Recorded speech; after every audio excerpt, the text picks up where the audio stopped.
are. Hello. Hello. Damn it! Damn it! What? Damn it. Immediately, like 3 seconds in, What? the comments. I told you. I said that Marcus before. I'm like, we got to get going because Marcus is going to be in here giving me shit. It's like I feel like I need to request PTO to be late by a second. I know. And it would be different, except that I'm late for literally everything that I do when it comes to the internet. Oh, okay. I was about to say you were usually early on stuff. No, when it comes to the internet, I'm late. I'm usually early on everything else. What's up to you, Sydney? How are you doing? It's been a minute since we've done a traditional show with like film ball and top tens and stuff like that. Yeah. So this is like a good old fashioned double story show with some cool stuff to talk about. So There's a third story. I forgot to bring it up before we went live. well, it's really easy though. Well, then you can take it after my story then. Exactly. You don't have any stories. I mean, a famous person died this week, so. Oh yeah, we can talk on that briefly. All right, let me pull the script up so we can get started. All right, so you guys need to actually pick intros. We haven't done that in a while either. You mean we're not prepared? We're not prepared? Yeah, we're not prepared. Yeah, we probably should have that conversation before we did the countdown. No, it's fine. We have it. I would rather have it here in front of Marcus than be like 7 minutes late and have him give me even more shit. Yeah, you get the behind the scenes. I don't care about that. Yeah, this is the BTS. Giving you shit. It's the advantage to being in the stream. You get the BTS. Yeah. I got mine. I'll go first or third. I'll go first. We have two or whatever. I guess I'll go second. So Tina will go third. I think Zach's got like the biggest one because it is also very straightforward. And then So Zach, Nico, Tina, is that what we're doing? Okay. Don't be cute. It's pretty straightforward, Zach. Okay, here we go. On this episode of the Culture Smash Cast, in heaven, everything is fine. The Brutalist is getting some brutal AI blowback. And the Academy Awards have pushed the mute button on the song category. okay. It's the Culture Smash Cast, episode 664 for January 22nd, 2024. I am Stephen Lackey, editor of the Culture Smash Cast. Nico? Nicholas Qualls, contributor to Culture Smash Cast. And Tina? Tina Qualls, contributor to Culture Smash Cast. Zach? Oh, hey everybody! I'm Zach. I'm an idiot. That's true. All right. How's everybody been? Tina, I was supposed to see you when you were in town, and I did not see you. Yeah, so I came up for a family issue that I thought was going to be really simple, straightforward, and did not end up being simple or straightforward. And it kind of derailed a lot of my plans for that weekend. But well, at least you didn't waste a trip over here because Zach never delivered your trophy. Oh, we'll get into that later. Yeah, we're going to get into that in a little bit. Yeah, we're going to get into that in a very little bit. It's weird. Like after the Pushing 150 ended at the end of the year, it's kind of been weird for me not going to the theater and like trying to see every damn thing. Yeah, I was planning on reaching out and seeing if like maybe I could join you guys on like a movie night or something while I was in town, but things just got hectic. That sucks. Yeah. I think we're finally, if Zach will ever pick a damn day, going to get to see The Brutalist, for better or for worse. I was about to say, like, all I heard was like, so like, what are we doing about that? And I'm like, I don't know, man. What are we doing? Yeah, what are we doing? I am hoping, I'm going to try to see if I'll be able to go to one of the art house theaters here. They're doing a 35 millimeter run of The Thing. Ooh. And it's like, I really want to see that. Yeah, that's definitely worth going to. So, it's Saturday night, so he'll be with baby. Yeah. Sounds like the Brutalist we have here. We actually have it on 35. That's a long movie, and man, we got some stuff that has really deflated my excitement for it, but I still want to see it. We're going to talk about that in a minute. Also, Presence is opening this weekend. I know I'm skipping ahead, but I haven't seen anything, so it's just like, what are we gonna see? January has been not great, as we discussed in our film ball game. Wait, you're telling me that we are in Fuck You, It's January? We are in the midst of Fuck it You, is It's January. Fuck You, It's January. Again. It is really fucking us. Yeah, I'm going to try and see more movies, but the two movies that I want to see in January are both older movies. You got The Thing, and then they're also doing a 35 millimeter run of The Great Dictator. Oh, all Which right. I'm like, That's good timing. Yeah. And fun fact, That is good the timing. theater, do you remember in Dr. Sleep when the girl that they're trying to recruit is walking out of the theater across the street and Rosa Hat meets her and all that stuff? Hmm? It's that theater. Oh, that's So, cool. Yeah. So That's pretty cool. those are the two movies I really want to see for January, and none of them are new releases. All Sydney right. asks, what's the worst movie theater experience you've ever had? Oh, damn. Ours is. We'll go first because we have Yeah, the you same- guys, the you guys same have one. probably had the worst one of us, to be honest. We went. It was 2021. It was in late 2021. So after, it's still kind of height of pandemic-y times. We were in Ireland for our honeymoon. We went to go see Spencer while we were in Cork, Ireland. Yeah, Kristen Stewart playing Princess Diana. And It's a wonderful movie. all of a sudden, Yeah. the people behind us, we started hearing some very interesting Some noises. squishy noises. And we're like, oh, fuck, they're having sex. Okay, well, we really want to see this movie. Let's try it. And honestly, if it was just them having sex with just the noises, we probably could have tuned it out because that movie is just fantastic. But then we started to smell it. And it Oh, was not a God. pleasant smell. No, Girl needs to no. go get checked out by her doctor kind of smell. No, We it's a have yeast not infection. watched in at least 5 years kind of smell. Damn. That was our worst experience. Dagobah. Yeah, Oh. that was pretty bad. To the theater's credit, like we walked out, we told them, hey, you will probably need to clean up. in Well, that that theater. and I wanted to make sure their staff, because a lot of their staff was teenagers that we saw. And I was like, hey, height of COVID, make sure they double up on gloves Yeah. and masks and whatever, because bodily fluids are not something to fuck around with as somebody who worked in a hospital. They were super apologetic. Yeah. They gave us complimentary passes, even though we told them we're leaving the town like tomorrow. So there's no way we're going to use this. But did you save them? You should have saved We them. gave them to our Airbnb host. It's like, hey, either you Yeah. can use them or leave them as a surprise for the next. Ah, damn. What a fun souvenir that would have been, though. Oh, Yeah. yeah, it would have been, but We had plenty. I would have framed them. Yeah. All right. I'm curious to know which one Zach is going to pick. Probably 8th grade.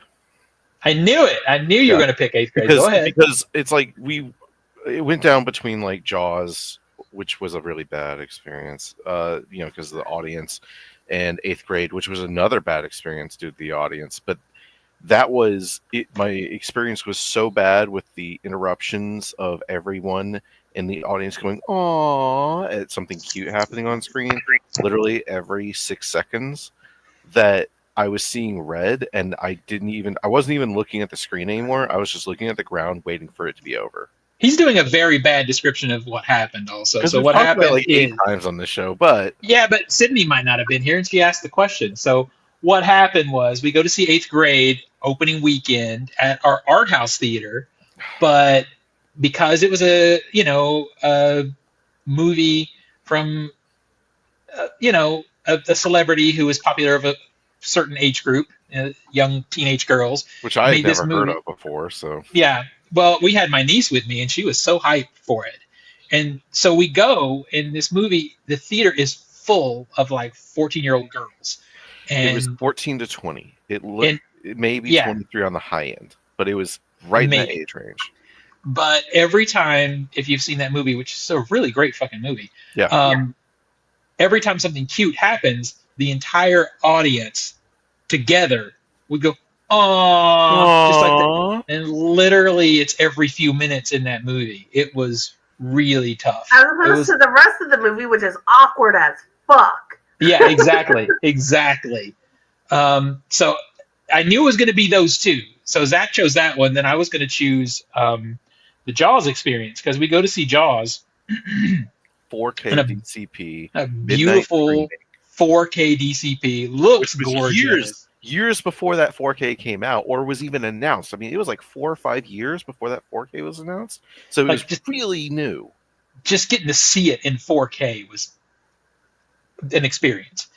Well, there was a couple of guys that came in there and sat right behind us who had pre-gamed, had some drinks, had some cocktails, bought some more cocktails in the theater, and they were generally annoying, but there's a part where a character sings, and they just started singing right the fuck along with him, just full volume, just singing right behind us. They were also doing basically riff tracks.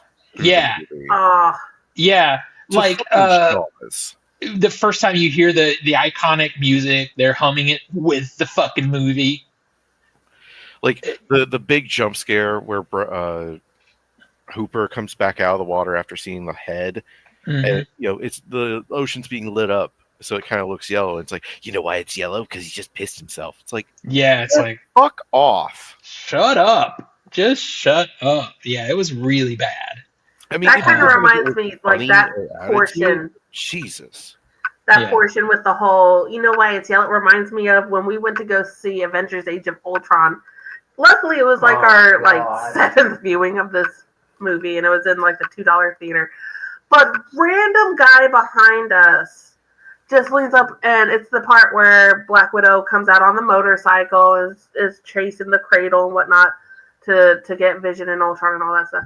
And he goes, "You want to know a fun fact about that motorcycle?" I was like, literally could not give two shits, my dude. Let me watch my movie. Yeah, why would somebody randomly just like lean up and talk to a stranger like that? Fun fact. Nah. Want to know a fun fact about you? You can't shut the fuck up. It's not that fun though. Like, I get it in the privacy of your home and whatnot, but at this time, it's in a public setting. Don't do that. Exactly. Yeah. It's inexcusable. And there's a lot of others, but I've got some really incredible, really great theater experiences too. In fact, I've had more theater experiences where the experience made a mediocre movie awesome than ruined experiences. Like, you watch a movie and it's kind of like going to a concert and watching a band that's really good live, and then you hear the album and it's fine. It's fine. You know, there's been plenty of movies that were like that. So I Paranormal Activity is a very mid to bad movie, but my theater experience will always make it special for me because it was so good.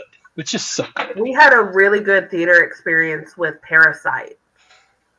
Oh, I don't remember mine being particularly good, but it was bad. Yeah, it is. But it was like the entire audience, and it was pretty packed, if I remember correctly. The entire audience was just dialed the fuck in. And when you see like that little, when it has that shot of like just the face peeking up from the stairs, everybody was just like, it was like you just hear everybody gasp as an audience. It's like fantastic. You want to know what's the most dialed in I think I can ever remember? And this is from a long ass time ago, but seeing Lord of the Rings when it came out, the first one in IMAX, and you're sitting in there, it's sold out, and the theater was noisy as hell. Everybody's super loud during the trailers, everything. And I was worried. But the minute the movie starts, it went dead silent, and people were just focused on that movie for the entire runtime. It was awesome. So those are the Sydney. Those are the ones I'd rather talk about as the good ones. Yeah. But all right, anyway, let's get this show started. Yeah, let's go. Join us every Wednesday night live on YouTube, Twitch, starting at around 6:15, which now we're moving to 7 o'clock CST. Follow us on your favorite platform and join the conversation because we do, as you can tell, read the comments and interact while we stream. Let's see. Special thanks to Skinny Mixes for supporting the Culturesmash cast. Skinny Mixes are coffee, cocktail, and dessert syrups that are 0 sugar, 0 calories, and 0 to 2 carbs. Head on over to skinnymixes.com and try some of their delicious drink and dessert syrups, such as the white chocolate, salted dark chocolate, and salted caramel. They also feature a variety of cocktail mixes and water infusions. Spice up your coffee or cocktail with less sugar, calories, and carbs. Use promo code Culturesmash for a 15% discount on your order. Spend $50, get free shipping, and they are clearancing holiday stuff. So if there was a pumpkin spice or peppermint thing that they had that you liked, now's the time to go and get extra because they're clearancing that stuff. All right, let's talk about the box office, then we'll get into the good stuff. Number 10 is The Brutalist. It made 2.1 million. It's made 3.4 million so far. Number 9 is The Last Showgirl. It made, what's that? Excuse me? We'll get to it. Yeah, we'll get to it. Number 9 is The Last Showgirl. It made 2.2 million on its opening weekend. I gotta watch this movie. I was sent a screener by the distributor and just haven't done it yet. But I hear like Pamela Anderson is incredible in the movie, which I've heard meh. I've heard mixed on the movie, but I heard she's great. Okay. Number 8 is Baby Girl, 4.7 million. It has made 23 million so far. This seems so low. Such a good movie. Number 7 is Wicked, made 7 million. It's made 460 million, almost 461 million so far, and this is just domestic numbers. Number 6 is A Complete Unknown. It's made 7.9 million. It's made 53.7 million so far. Number 5 is Moana 2. It's made 8.3 million over the weekend. It's made 436 million so far. Number 4 is Nosferatu. It made 10 million. It's made 85 million so far. And number 3 is Sonic the Hedgehog 3. It made 14.3 million. It's made 207.8 million to date. Number 2 is Mufasa the Lion King. It's made another 18.7 million. 194.2 million in total. And number 1 for the weekend is Den of Thieves 2 Pantera. Made 19.5 million on its opening weekend. Well, those are films. Those are movies that you can see. Opening this weekend, though, there's at least one movie that sounds interesting. Flight Risk is opening this weekend. No advanced reviews available. Is anyone surprised? Because this movie looks like doo-doo. Yeah. Flight Risk. It's a risk if you go see it. It sure is. It looks like Mark Wahlberg's haircut in this movie. It does. Inheritance is opening this weekend at 55%, which seems about right for a horror movie in January. But then Presence is also opening, and it's at 89%. And I'm actually excited to see Presence. Yeah, I didn't get to dive too much into that, but that's one of the ones that's at the theater that I'm looking to go to. So I might visit that theater quite a bit. It's directed by Steven Soderbergh, a director that I really like. Even when his movies fail, I just love how he swings for the fences and tries stuff. And this is a ghost story kind of horror movie told from the perspective of the ghost. Now, I'm hoping this works better than In a Violent Nature, because I hated that movie. Or the others. Yeah. Well, from what I've been I read was basically it's like I want to make a VR movie. Well, what's the problem with VR movies is basically you can look anywhere but not the action. So it's kind of like that to where it's more directive, but it still gives that you're watching it just unfold, which I can get behind. Yeah. Marcus, the film ball stuff is coming, sir. It's coming. No, he's saying people should go see Flight Risk. Him saying that for there's his no film ball reason. Yeah. That you're gonna lose, sir. If you're gonna lose. If anything, I was going to see Flight Risk. Not anymore, man. Yeah, now I'm not seeing. No, I wasn't. All right, so Sydney says movie recommendation: The Hunt, 2012, directed by Thomas Vinterberg. Yeah, okay, so we're going to be watching The Hunt in Sunday Cinema this weekend, I think, isn't it? That's a good movie. Yeah, we're watching it this week. I haven't seen it. Or did I see it? Also, hi Samantha. I don't know. I don't know if you've seen it. It's a good movie. Yeah, I'm not so sure, but we're watching it Sunday, so it's going to be cool. Okay, so let's talk about Film Ball. Yes, so I'll give a quick update on current Film Ball numbers as they stand for our winter-spring game. Spoilers, the only movie that's reporting any money is Den of Thieves. So, TikTok, everybody's tied for second place except for Chris, who is in the lead with 19.5. Discord Game 1, which I've named Dis, is Marcus, it looks like you're -3. Now, Steven, keep me honest on these numbers because your handwriting was awful to read. I figured you would call me. I figured you would call me to Verify. Yeah, I verify. planned on it, No, but things got hectic. Marcus should not be in the negative. He's just 0. Okay, then I will sync with you offline. Okay. But basically, Steven, you're ahead on that one because you have Den of Thieves. Mm-hmm. The other Discord game, which I've named Cord, Samantha's in number 1 with Den of Thieves, 19.5 million. And then for the regular game, the podcasty game, everyone's tight except for Steven with number 1 with Den of Thieves. Okay. Now That's on to the fun shit. $2 I ever spent, whatever it is. Here comes the fun shit. All right, so final results for our fall-winter game. For the small Discord, in third place was Steven with 720.2. In second place was Nick with 751.6. And then in first place winning that game is Crystal with 863.5. Mm-hmm. Discord, the bigger game. In fourth place was Matt with 269.5. Third place was Phil with 324.4.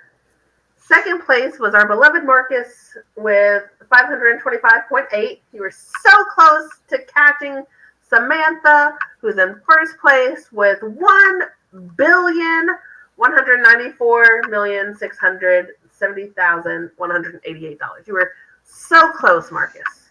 I think that's the first $1 billion game. I think we've had one. I can't think of who it could have been unless it was somebody that got one of those single movies. Star Wars. Didn't the person who got Force Awakens have $1 billion game? I don't remember. Maybe. Did that movie make $1 billion in its first 4 weeks? Oh, in its first. Never mind. Yeah. Never mind. All right. So for the Tiki Top game, in sixth place is Chris with 218.2. In fifth place is Jason with 231.2. In fourth place is Leo with 340.9. In third place is Andrew with 436.5. In second place is Dustin with 464.4. And in first place is Steven with 635 million. There you go, Steven. I won one. Now, here's the fun one. Congratulations to Samantha because she is in the chat. Yes. And I'm the only one who said hi to her when she said hi, friends. So, not you, Samantha, Steven. Now, here's the fun one. For the podcast game, in fifth place is Zach with $346.1 million. In fourth place is Steven with $424.6 million. In third place is Nathan with $503.6 million. In second place is Nico with $530.4 million. Do y'all know what that means? Because I'll tell you what it means. It means I am in first place. I won that shit. $547.5 million. A difference of $17 million. Damn, it's so close. You, Moana and Nosferatu. It's been a hot minute since you won a game, too. It's Spider-Man. Spider-Man. Yeah. That was my last win. Yeah. That was my last win. So, Zach, your highest grossing movie was Sonic the Hedgehog with 207. That contributed to about 60% of your overall total. Steven, you actually had 2 contributors. You had Mufasa with about 45%, and you had Gladiator 2 about 35%. So, you really definitely tried to focus your money there. Did not pay off for you, but you tried. Gladiator 2 did not do what it was supposed to do. Yeah. Damn it. Nathan's biggest contributor with roughly half of his overall total was Beetlejuice. I mean, he landed third, so that was a good play. Yeah. He still did okay. Nico's biggest contributor obviously was Wicked. Yep. About 69-70% of his overall total was Wicked.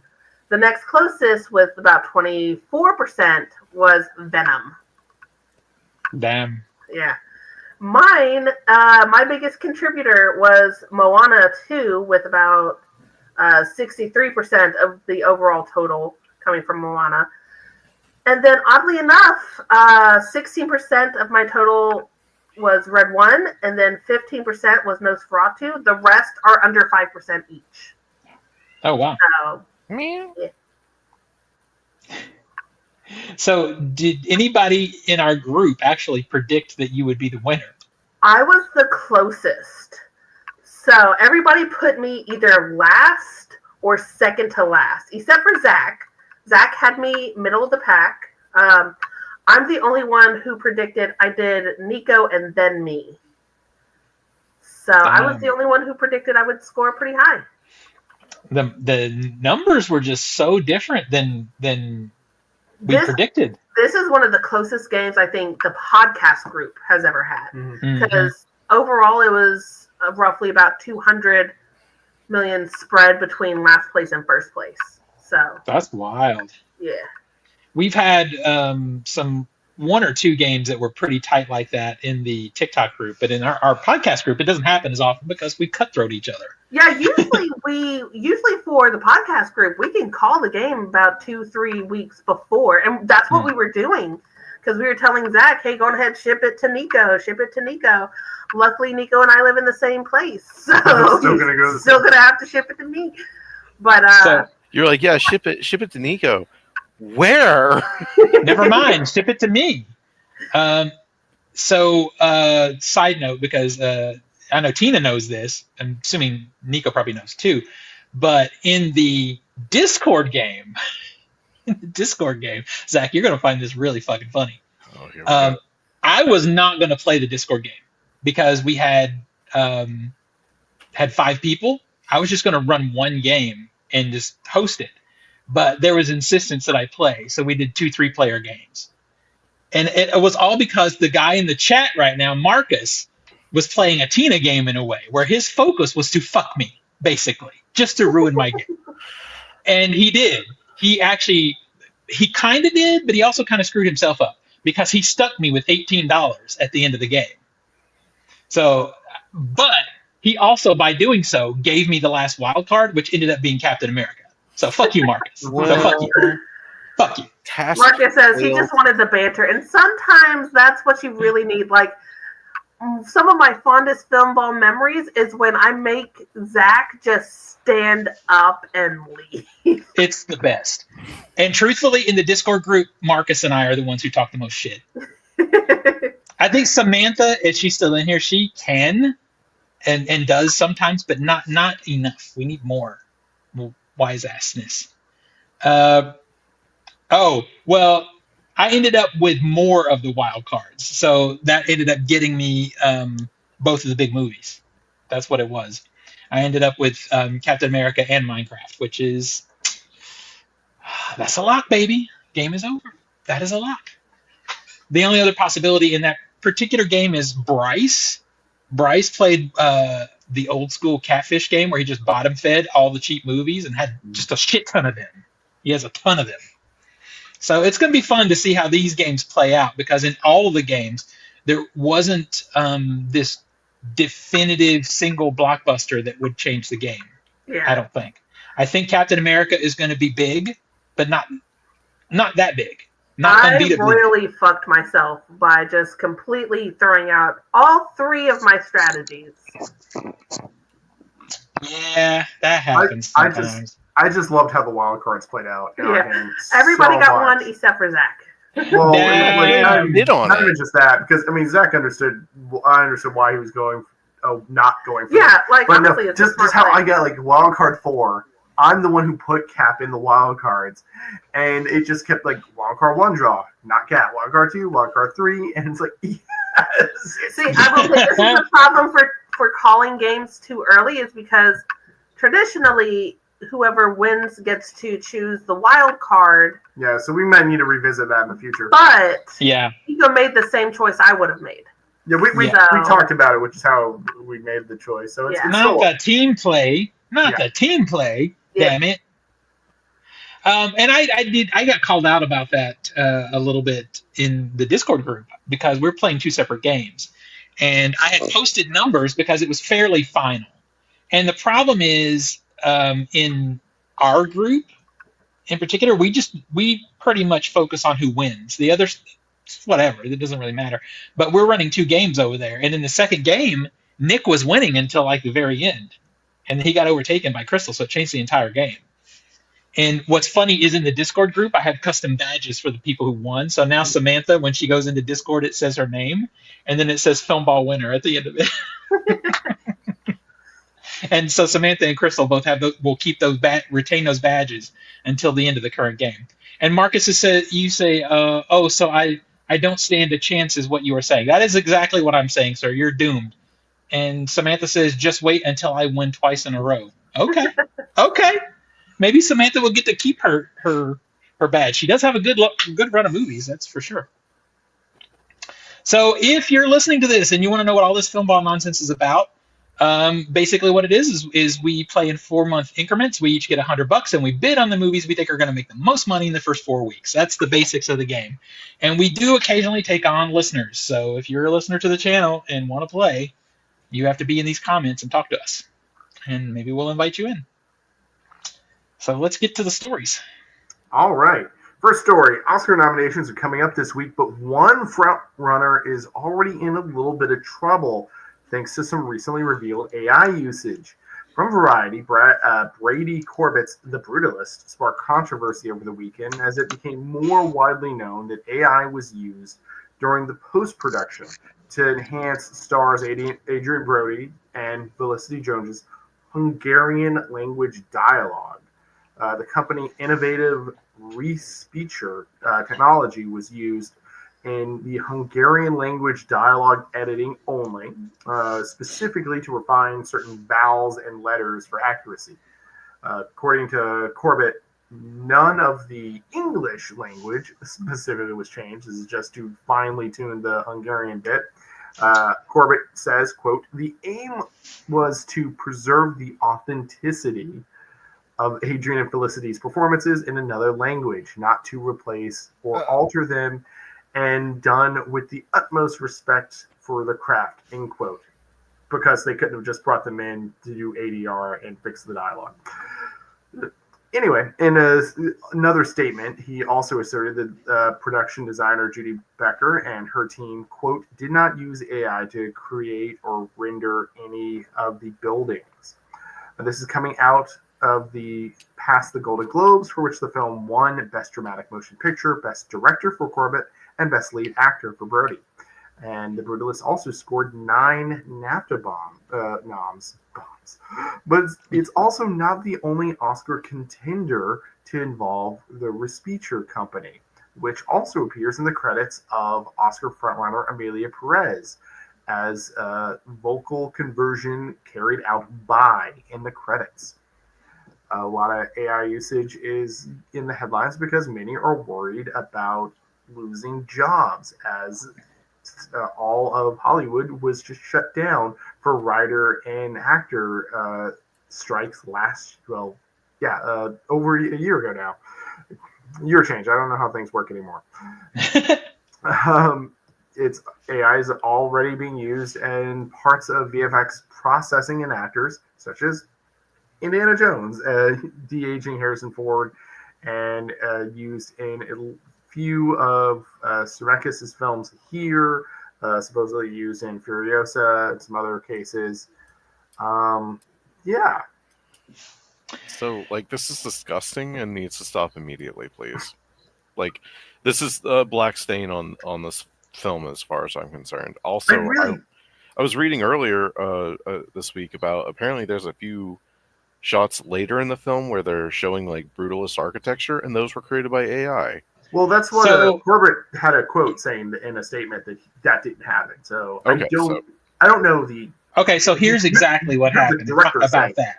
Okay. It finally came out. So what he said, if we're to believe it, is AI was used to create the images, but then what we see on screen was drawn by people. The images were reference material then that was drawn by people. Okay, I'm So I'm fine with like, that. so well, it depends. Did you just trace it, or did you use it as inspiration? Yeah, if you're using that as a jumping off point, I'm totally fine with that. Yeah, the But issue. this whole replacing the and adjusting an actor's performance with AI, fuck you. Like that should be like you are now disqualified for like that's your performance. Like So here's the thing. Here's the thing. This has been a huge topic since this came out this week, and I've kind of been pretty vocal about it. In my own TikToks, I've been comparing it to autotune, which is basically kind of what they're doing. But I also disagree with a singer winning a Grammy that use autotune, because that's not your performance. You've been synthesized. You've been recorded and tweaked with. You didn't actually do the work to do well at what you just did. So no, you do not deserve an award for that. You can't be celebrated for that. How many times have we been watching a movie? It's like, oh, the accent slipped there for a minute, but we just go, oh well, they did 99% of it just totally fine. Well, And then there's those times where we watch a movie and the accent and delivery and all that stuff is amazing, and you comment on that because they were so good. Yeah. And even still, like one, we know that Adrian Brody and Felicity Jones aren't Hungarian, so we know they are performing and the language and giving dialogue and lines that in a language they don't natively speak. That they're learning this line for this film. But that's also what ADR is for. It's like, okay, you have somebody who speaks the language, watch a rough cut, and then go, okay, you need to fix the dialogue in here, and then call Adrian in a recording booth. It's like, okay, read this line again so we could just put it in. And honestly, it speaks to, because I remember watching a lot of behind the scenes of some movies that use vocal coaches, accent coaches. It seems like they're just bypassing that whole method of acting and training. And let's be honest, it shows more dedication to your skill if you're sitting there with a voice actor coach or an accent coach or a linguistic coach and perfecting that for a movie, as opposed to be like, oh, they'll fix it with AI. Yeah, you should have somebody on set when you're speaking another language that speaks that language to catch. Well, and what's interesting about that, though, is the way that they were able to tweak his voice with Reese Feature is they had people on staff that had the accent train the software with their accents to then go in and apply it to him. And I'm like, why didn't they just fucking train him? Yeah. Why not just train him? You know, the thing about this that bothers me is film is art. And art is imperfect. And sometimes things aren't exactly right. And that's okay. Because when they are exactly right, we celebrate that. This idea that we had to use software to make sure it was 100% perfect is annoying and fake. It's not real performance. And that goes back to Furiosa because of what they did in Furiosa. Even though the Furiosa thing was a little closer to machine learning, we didn't need that. And what they did in Furiosa is they had the child version of Furiosa, and they took that child's face, and they took Anya Taylor-Joy's face and melded them so that child would look more like... results. What? With iffy kind of results. Yeah. If you see the movie, it doesn't look very good. But to me, it's like, why did that child have to very, very specifically look like her? We've gone 100 years with getting a good child actor that kind of looks the part and living with it, and that it's fine. Like some of this just sounds like the people who are in those positions of making these decisions don't want to do their jobs. I'm sorry, that's what a casting agent is for. A casting director is for, is finding the perfect mesh of you kind of look like the actor, you have the skill set we need. And if they couldn't find that out of the hundreds and thousands of actors that probably auditioned for that role, you might be a little too picky or something. But I mean, CGI Anna Taylor-Joy as a shorter person. Yes. I mean, they should have done the Charlie. What is it? The Charlie and the Chocolate Factory. The Timothy Chalamet. They should have done what they did with Hugh Grant for the Oompa Loompa. How many times do you go to Disney and the person like playing Elsa or Gaston doesn't 100% look like the drawing? And Yeah. nobody cares because it's like, oh shit, it's Gaston. Oh, no. You know, Disney's now going to give out glasses that you have to wear in the park. yeah, Going to augmented reality glasses. It's attached to the ears. Yeah. And then on top of that too, it boils down to cheaper and faster because it's cheaper and faster to do post production. The first time that I really, really noticed this, it pissed me off, and it was in the Anthony Bourdain documentary. That was really early because they used his emails as a tour guide through his life. And they use software to make the reading of those emails as narration sound like his voice. And it's just so disconcerting. And the thing is, that documentary came out roughly around the same time, I believe, as the Val Kilmer one.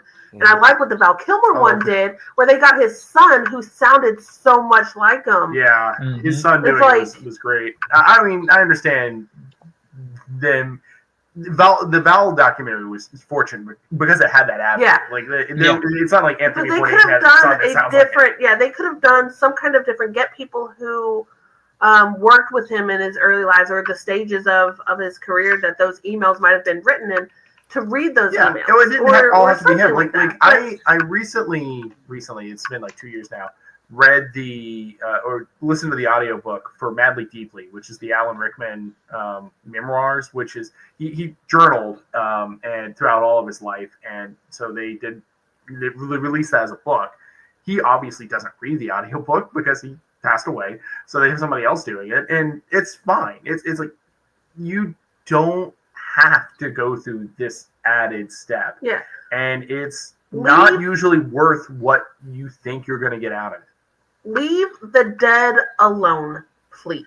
Please don't make a corpse, like put them on strings and have them walk around. It's creepy. Or if you're going to do it, get an actual corpse and put them on actual Just do it. Yeah, just do do it. It's got to be practical. Always be practical. This kind of thing also just takes so much creativity out of filmmaking because I love to see creative solutions. Yeah.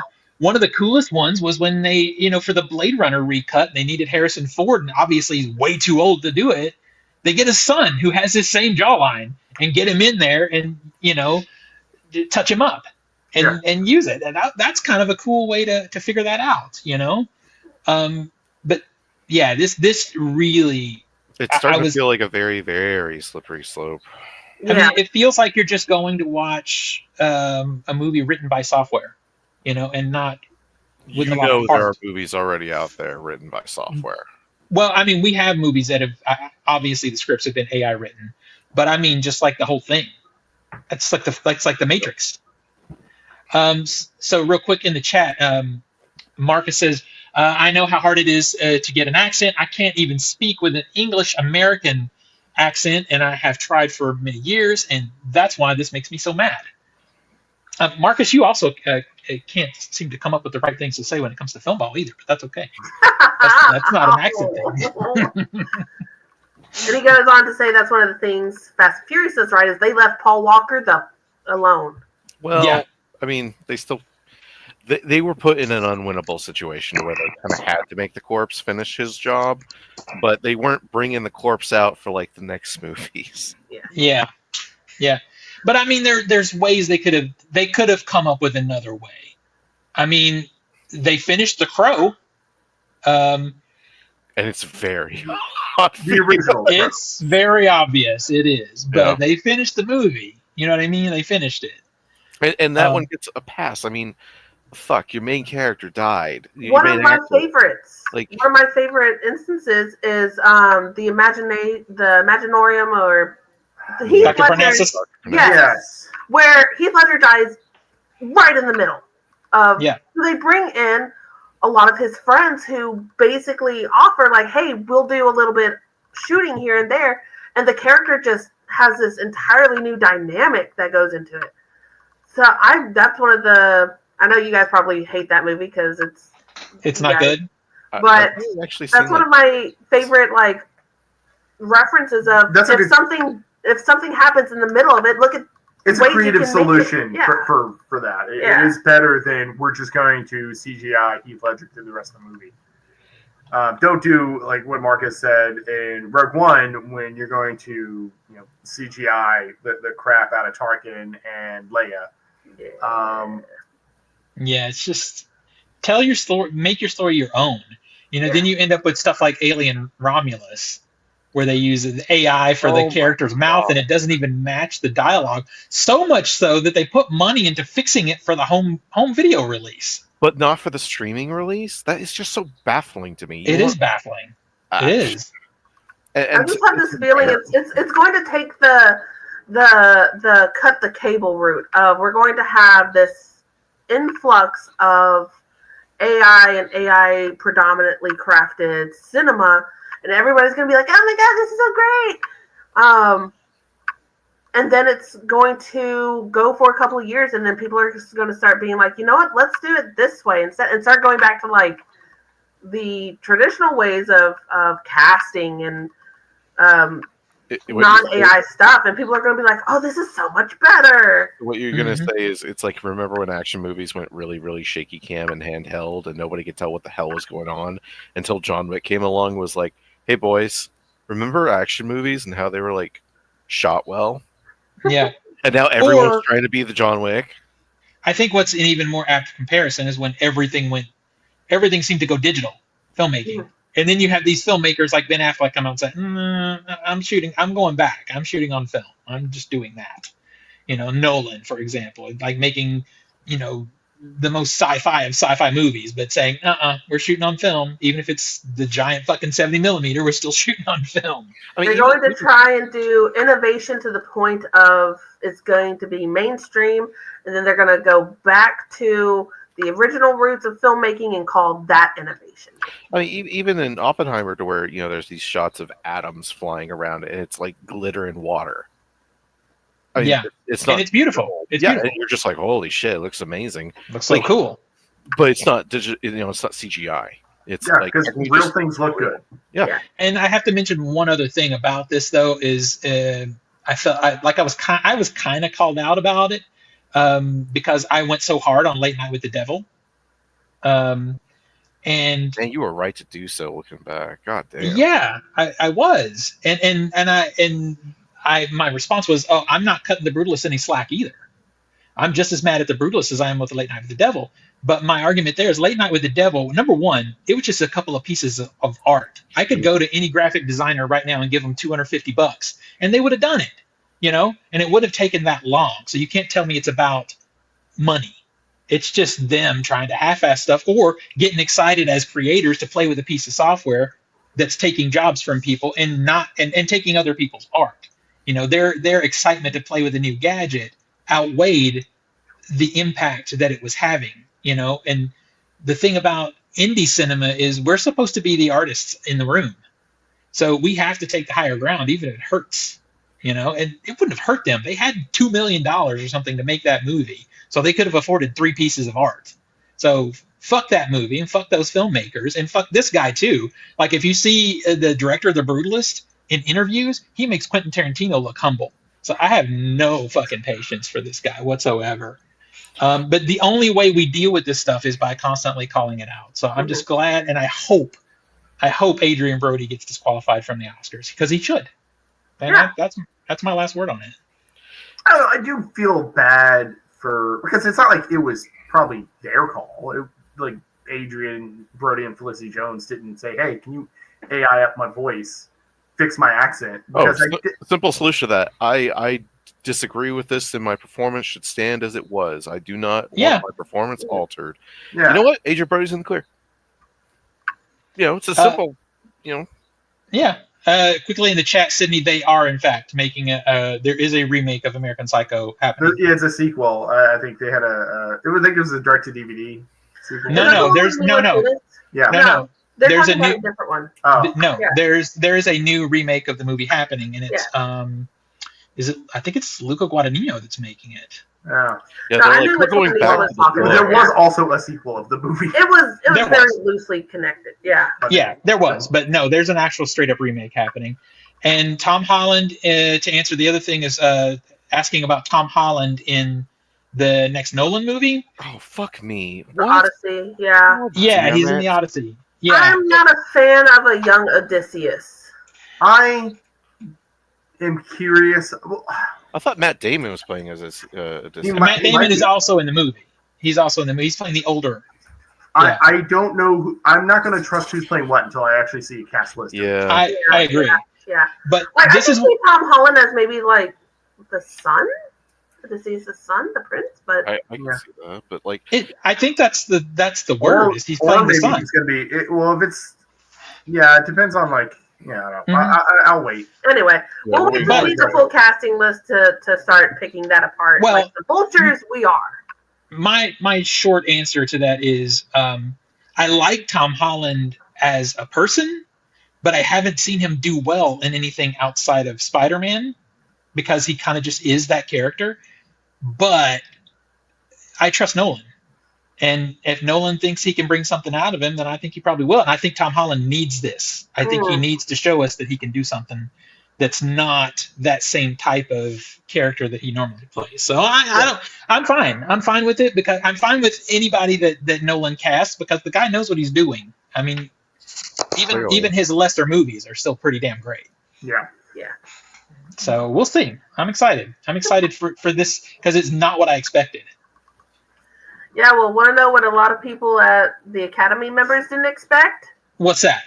To have the songs Kinda nominated cheap in the Best Original Song category for this year's Academy Awards to not be performed live. This is according to an email sent out to Academy members Wednesday afternoon. CEO Bill Kramer and President Janet Yang said that the presentation would, quote, move away from live performances and instead celebrate the nominated songwriters through personal reflections. I swear to God, if it's like in memoriam kind of stuff for, like, no, please. I hated the way they did those in memoriams. Ugh, I hated Right? it. They always find They a new way yeah. to fuck up the in memoriams. But that decision would do away with performances that could include Zoe Saldana and Selena Gomez performing the Emilia Perez songs El Mal and Mi Camino, I'm fine to respectively, miss that. I'm fine to miss that. Fuck as that well song. as performances of new songs from Elton John, Maren Morris, Trent Reznor, Atticus Ross, and Her, H-E-R. The move comes a year after the Oscar show, whose most talked about moment was Ryan Gosling's performance of the nominated song I'm Just Ken from Barbie. The email does promise, quote, powerful musical moments that connect film's rich history to its bold and inspiring future. It also says that this year's show will be, quote, a celebration of connection and collaboration, honoring the unifying spirit and creative synergy of movie making. What do you want to bet it's going to be cringy as fuck? Oh, yeah. It promises a return to what it calls the Fab Five moments, apparently the acting presentations in which 5 past winners each celebrate one of the nominees. Oh, And it will God. pay Dude, that special was attention. horrible. It's basically like, hey, we're going to cut these performances so we can kiss each other's ass a little bit more. I hate it. It'll pay special attention to Los Angeles, showcasing its beauty and resilience.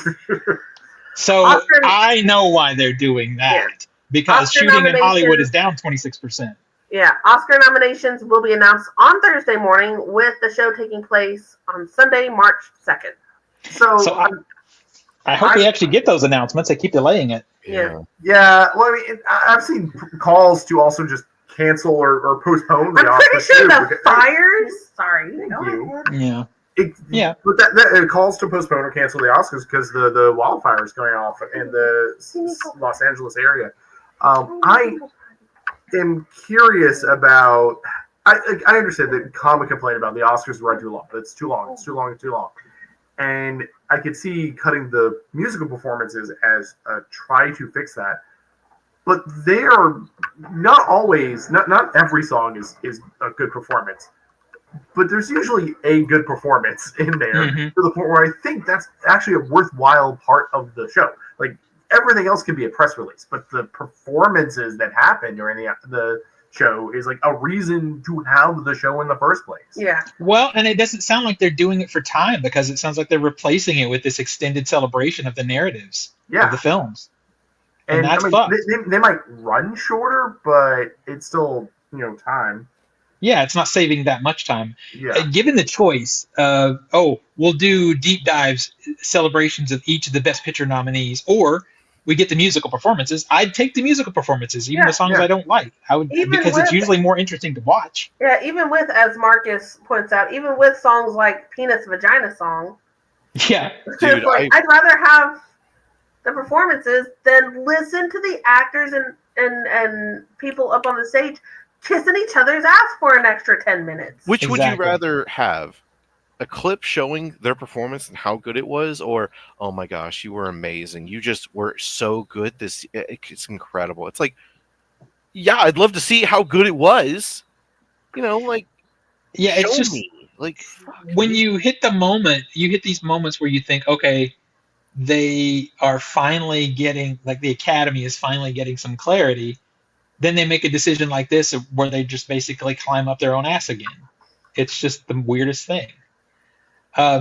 My argument always is this is a peer-to-peer show. This is a B2B show that we're just allowed to watch. So I guess maybe these people would prefer to see their own asses kissed a little bit more. But But the thing is, like, Yeah, what's if the you're point trying of to us get watching it? ratings, Like, you're right. It is a B2B. Like, it is for the industry. What's the point of there being a public show in that case? Because if you want viewers, if you want a public show, Give them a spectacle. you give them the spectacle. You give them the musical performances. You give them something they're interested in seeing. I'm not interested in seeing a clip show introspective of them waking themselves off. I'm not always interested in the musical performances. Well, in all of them, but again, there's usually one. The I Am Ken performance was great. It was a really good performance. There's usually everybody was hoping for that Wicked performance. Yeah. And here's the thing man, that's so right. They do it the year Here's the thing that gets me is 9 times out of 10, the Oscars we talk until the announcements are made or whatnot. It's kind of boring sometimes. Yeah. But a lot of times I watch it because I like to see those performances. If the performances aren't going to be there, then I'm not going to watch it. If I miss a viral moment or a funny moment, guess what? I'm going to be seeing that on like Facebook Reels or TikTok or whatever, insert clip here. I do wonder. Oh, sorry. You have, because I did. Now, this is my opinion because I know Steven and Zach definitely are more interested in the actual going-ons of the Oscars, but not everybody has the film background, the know-how, the investment that film fanatics have. But as a regular person of, just going to the movies every couple of months, why would I watch it?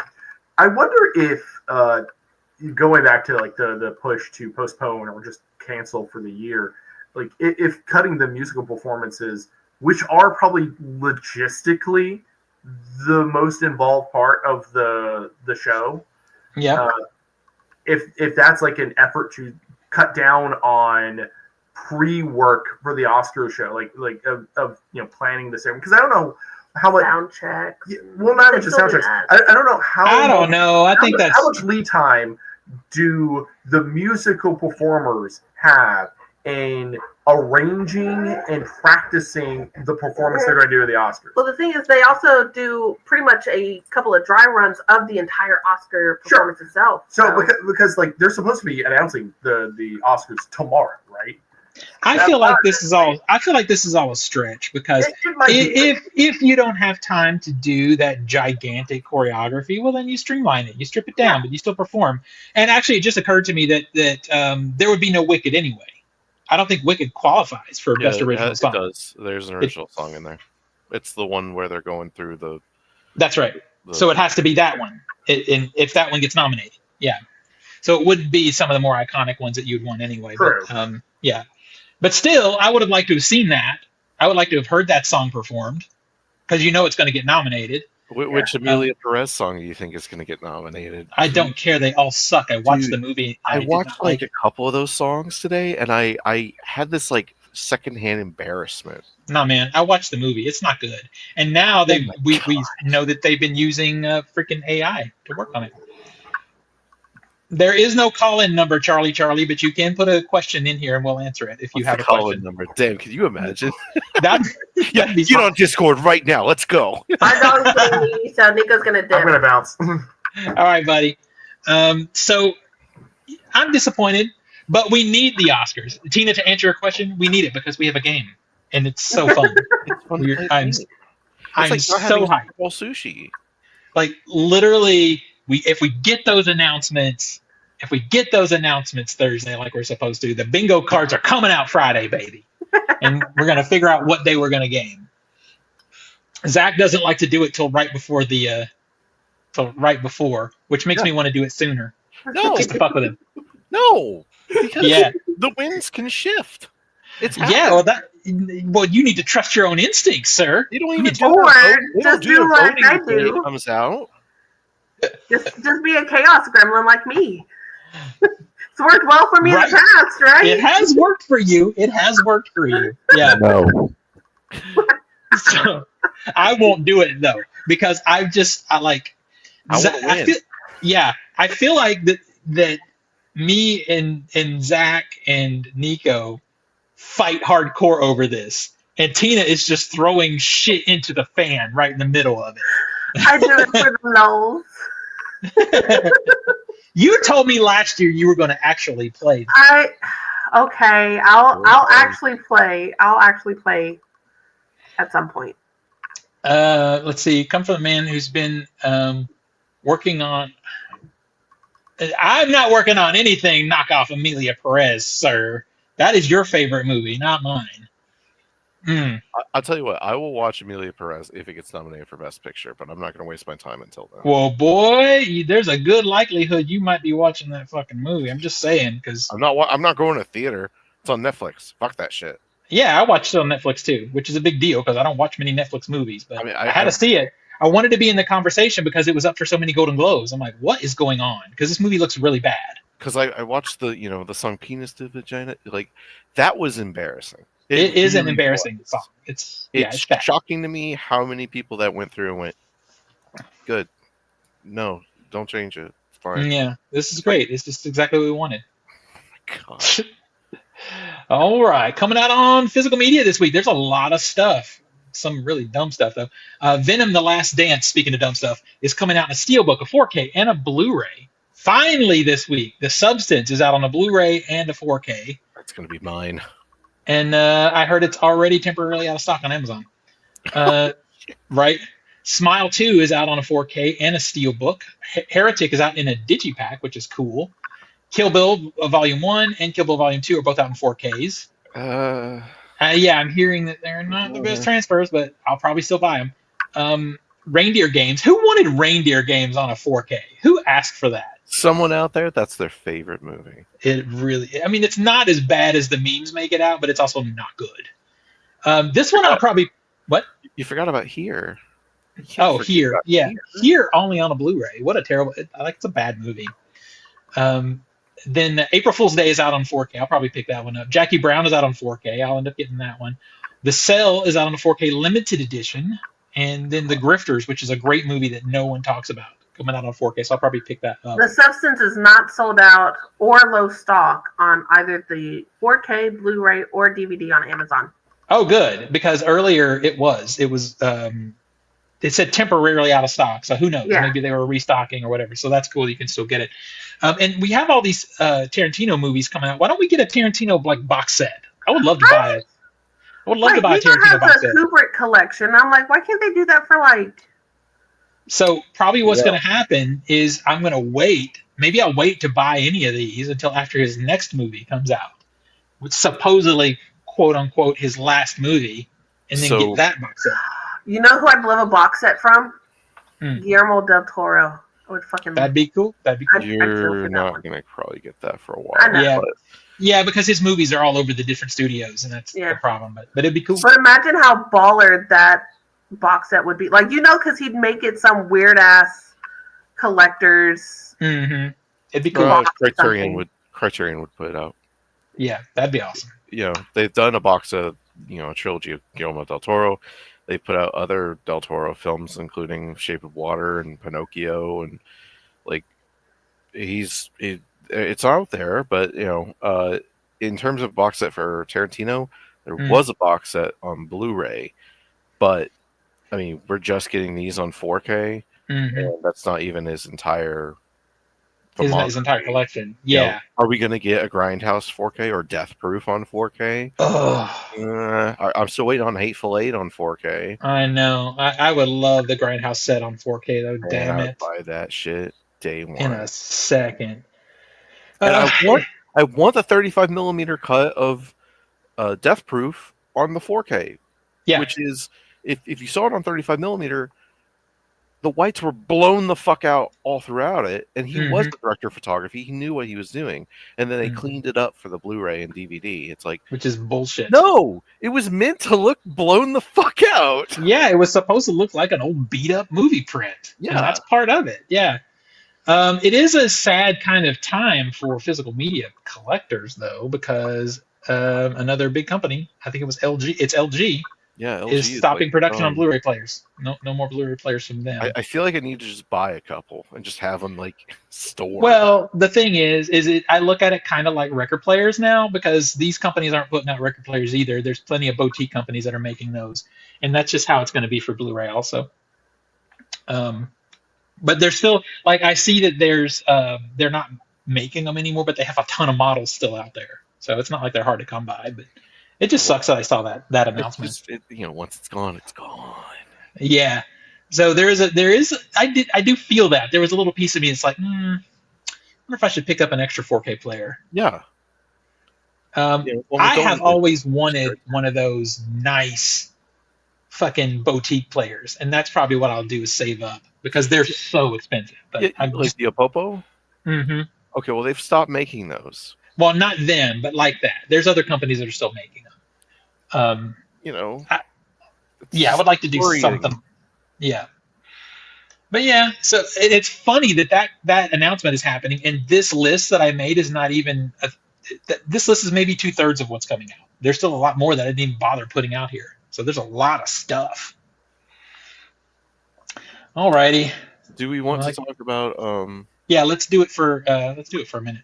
So earlier, I don't have a story to read. I'm just off the cuff here. Yeah, it's not really, the story's not necessary. Was it a week ago? A little under a week ago. Director David Lynch finally died. I love that you say finally, and the dude was only in his 70s. Well, what I mean is, it's like, okay, bad choice of words there, but it's like I've been waiting so long, and it finally happened. I don't know. It's like it's interesting. Say that like you're in the will or something, bro. It's interesting, my thoughts on him, because I've never really liked any of his films outside of like Blue Velvet, and I haven't seen like Straight Story. Elephant Man's good, but I don't like Twin Peaks. I don't like Mulholland Drive. I don't like Inland Empire. Like any of it is weird kind of shit. But I always respected him as an artist. Like I don't like these movies, but they're art. Like they are clearly like, if it's not for me, that's fine. But this is a work of art. He clearly had his own vision, and he definitely played to his own drum beat. His movies, you didn't watch one of his movies or his shows and felt like, oh, this looks like this. This looks like this, like he's riffing on you. You can look at a Quentin Tarantino movie and love it or hate it. You can say, oh, that's just like fucking, two other movies. This scene's from Deep Red. This scene is from Lady Snowblood. This scene, Because I'm kind of in the same spot as you. When Lynch died, I started getting messages, especially over on TikTok, about it, and I chose not to do a video and talk about it or anything, because I honestly have never cared for his stuff. I don't like his style. I respect it, but I don't like it. I like Blue Velvet pretty good. If I rate it, it's like a 3.5 out of 5, so it's not a big movie for me. The Straight Story is also pretty good. It's a 3.5 out of 5, and that's about as good as it gets. Wild at Heart is a 3 out of 5. It's too much for me. I like Laura Dern in it, but it's still just too much for me. And I never fully finished the Twin Peaks show, so it's a shame, because he was an artist, and I liked his weird shit he would do, like doing the weather. I thought that was hilarious. I was a huge fan of that. Which I'm sitting there at lunch, and it's like the news comes across my feed. David Lynch has died, and the first thing I thought of was, when he would do his weather, it's like Mm-hmm. here in LA, beautiful blue skies, golden sunshine. And I looked up, beautiful blue skies and golden sunshine, and it was Yep. just this like, again, I don't know, I don't get emotional, but I was like, you just feel this loss in terms of And the also, artistic crowd. yeah, and he was in closest. He was, love him or hate him, he was an auteur. He was an artist more than a filmmaker. And he died young. I mean, I'm sorry. I mean, it seems old to a lot of people, but 76 is not that old. Well, And- that was a bad choice of words for me, but it was just a moment of like, I love listening to David Lynch talk about film. I think he is just fantastic and can listen to him all day. But he had a lot of quotes about filmmaking that I would put on a wall of like, what motivates Zach. It's like, there's a couple quotes right there. That is what I should have posted over on TikTok, and I still might fucking do it. Is the meme of him talking about watching movies on a cell phone. It's one of my favorite things of all time. On your fucking telephone. Your fucking telephone. Why you say get real? It's like, get real right at the end. Yeah. He was right. He was right. Yeah. He was right. Everyone mocked him, but he was right. He remains correct. But yeah, so that's it. Yeah, he did. And it just makes you, as an artist, feel your own mortality. So that sucks. But there you go. We talked about it. All right, so let's bring this baby to an end.